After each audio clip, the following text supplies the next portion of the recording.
Ano ba yan? Dollar coins, hindi ko binibili. Oy, kaya wait lang niya. Wait lang niya. Sagit lang niya, bababa ako. Ang sarap tulok, may dumaan. Magkakapera na rin ako sa wakas.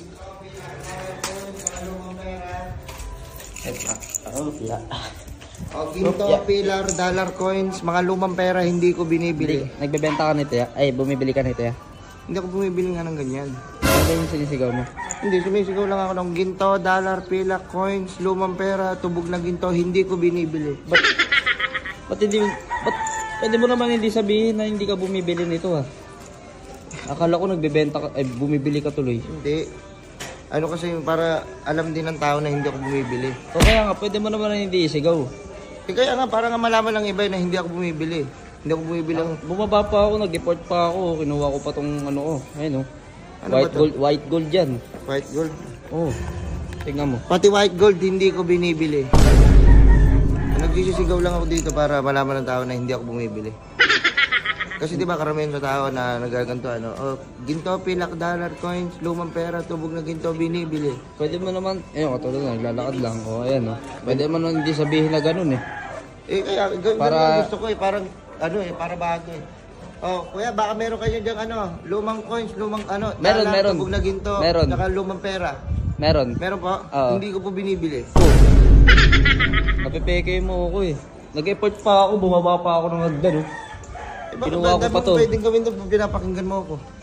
Ginagawa ko lang para alam ng tao na hindi ako bumibili ng gano'n. Akala ko tuloy, bumibili ka. Hindi. Nagsisigaw lang ako para malaman ng tao kasi baka may magtanong may sa akin. ano pa ba? May iba ka pa bang ano dyan?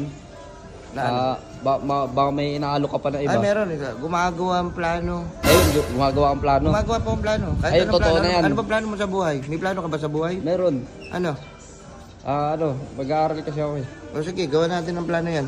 Ilan taong ka na ba? 25 po, 20. 25? Hindi ka pa nakapagtapos?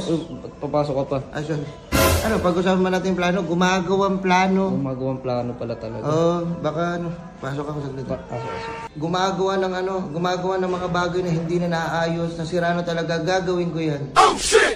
Gumagawa ka? Ito. Ano yan? E-bike. Sira na yan eh. Huwag lang e-bike. Huwag lang e-bike. Kahit huwag lang e-bike. Electric fan, hindi na nagana kasi yung electric fan. Sige. Ayusin ko yan. Dito lang yun Inipon. Madumi yung ipin mo. Hindi ka nag-toothbrush. Diba? Ito lang yun Ayan Uy, ang galing mo. Gumagawa mo electric fan. Ang galing mo dyan Repair. Repair Ayan Ang galing Maundar na Maundar na yan.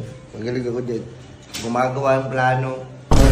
Gumagawa po ang plano. Anong plano? Anong plano mo ngayon? Gawin yung plano mo.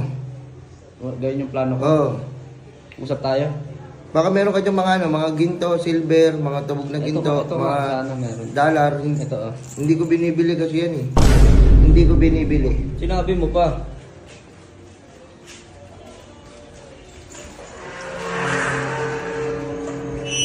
O ginto, pillar. Sira ulo. Oktoberfest na. Ready na ba kayo? Ready. Oktoberfest na. Baka naman wala ka pang auto. Huwag mo na pahirapan yung sarili mo sa pagko-commute papunta sa mga favorite events mo na kasamang barkada. Simple message us para sa updated list of available car units sa swak at pasok sa budget mo. Paano ba yan? Hintayin ka namin ha. Huwag ka mag-alala dahil one day process lang yan. Dito ka na sa M-Cars, the #1 most trusted car company in the Philippines. Di ba? Nice.